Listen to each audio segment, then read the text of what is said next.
Part of self-care is listening to ourselves. And if you're really lucky, finding someone to listen to you. Why is listening so important? Is it because we need to be truly heard? That we feel if someone is actively listening to us, then we are being seen. And there's quite a lot psychologically around our need to be seen. And that's one of the reasons that some people will do things because they are achieving a goal that leaves a legacy behind them, possibly. Or are they writing a story? Or do they paint, not just to be creative, but to leave an image that represents who they were and their life on this planet? And then if we are a person who does not feel seen or we do not feel heard, how does that impact on us, on how we feel and interact with those individuals around us? I do believe it can change how we interact with other people if we feel that people don't hear us.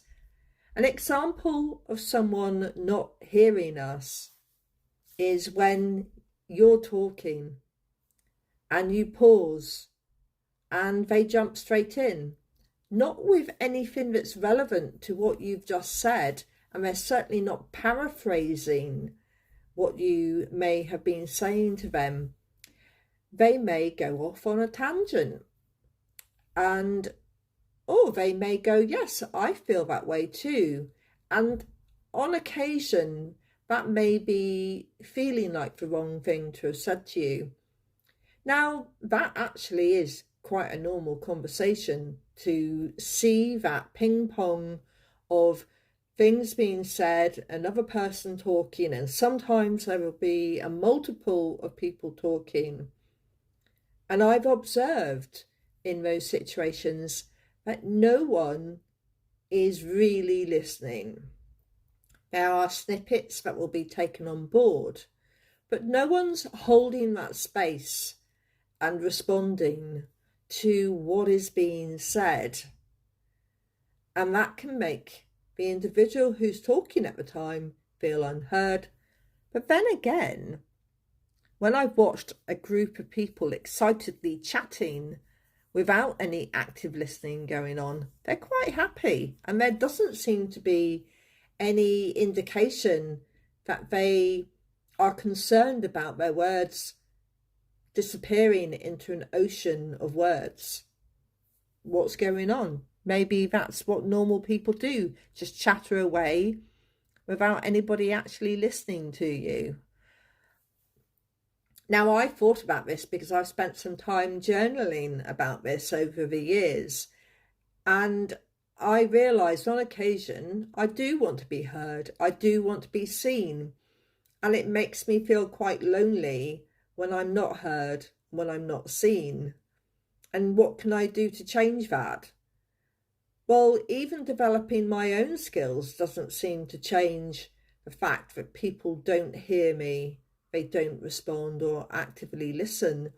And I also find it quite interesting that as a person with purple hair, people don't remember me being there. And I have explored, why is that important? Why is it important for me to be seen? And I think culturally, there is a part of us that wants to be remembered. We want people to think of us, even if it's to have a kind thought. Although maybe we're the people that someone might not have such kind thoughts about us. They might remember us as the person that drove past or cut in on them on the dual carriageway. What do we want to be remembered for? And maybe that's something that you can think about as part of your own listening program. What is it that you want people to know about you? Do you want people to hear you? Do you want people to see you? Do you want to be remembered? And what do you do to help people remember you? Do they remember you as a particular type of person? Do they hold space for you? Or maybe you don't want that. Maybe you're quite happy with a joyful sense of words erupting like a fountain of water over the top of you, sprinkling down and creating moments of lightness. Maybe that is how you like to live your life, and that's perfectly good. And it's again goes back to our own perceptions of how we like to operate and be with other people. But have a think about it. What is it that you want?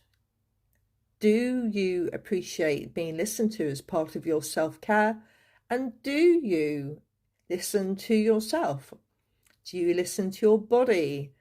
And when something some part of you is in pain, do you deal with that? Do you change the way that you do things as a response to listening to yourself? Or do you listen to that part of your brain that says, that doesn't taste as good as I thought it would, but you still eat it again? You know, I'm talking about certain cakes here because I had this the other day. I had a cake because I liked eating these particular cakes. And when I spent some time consciously eating it and listening to what my body was saying as I was eating it, I realised I didn't actually like it that much. I was tolerating it. And so it's made it easier for me to then make some changes because I was listening to me. And what could you do to help yourself listen to yourself?